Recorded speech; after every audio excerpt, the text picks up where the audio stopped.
కాయలు అంటాం, లేకపోతే నేల టప్పకాయలు అంటాం అనమాట. అట్లాంటివి ఏమో అనుకుని 2 ప్యాకెట్లు అన్న. తీరా చూస్తే ఇంటికి వెళ్ళాక చూస్తే ఇంత అట్టపెట్టిలో ఉన్నాయి, ఇంతే ఉన్నాయి ఒక్కోటి. ఇట్ట కొడితే ఇసితే తుప్పు తుప్పు అంటుంటాయి అనమాట. ఈ అన్ని పేల్చాలంటే చిరాకేసి ఇట్ట తీసి గుప్పిడిగా కొట్టామన్నమాట.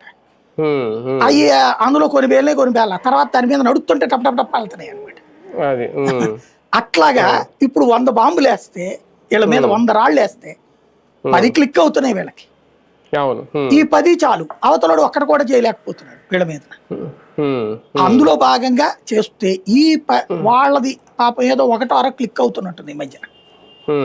దానికి కూడా భయపెట్టడం వైసీపీ దాన్ని కూడా తట్టుకోలేకపోతున్నారు. అది ఇక్కడ సమస్య. అంటే ఓకే అండి, నిజంగా దుష్ప్రచారం ఫేక్ ప్రచారం అని అనుకుంటే గనక లేదు, ఇది కరెక్ట్ ప్రచారం నిజంగా బెల్ట్ షాప్. ఎందుకంటే అప్పుడు కూడా ఒక ఫోటో ఏదో వేశారు వైసీపీ వాళ్ళు ఆ రోజు, ఈ బెల్ట్ షాప్ ఫోటో. అక్కడ తాగినట్టు అయిపోయినా ఇక్కడే తాగారు, ఇదే బెల్ట్ షాప్ అనేది. ఓకే, అది చూసుకునే వీళ్ళందరూ వీడియోలు పెట్టుండొచ్చు, చేసి ఉండొచ్చు. కానీ దాన్ని అంటే కౌంటర్ చేసుకునే విషయంలో ఫెయిల్ అవుతుందా, లేదంటే నిజంగా ఫేక్ ప్రచారం అవుతుందా?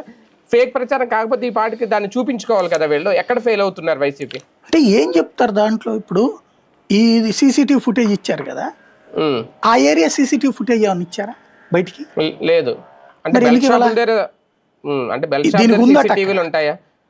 వైన్ షాప్ దగ్గర ఉంటాయి.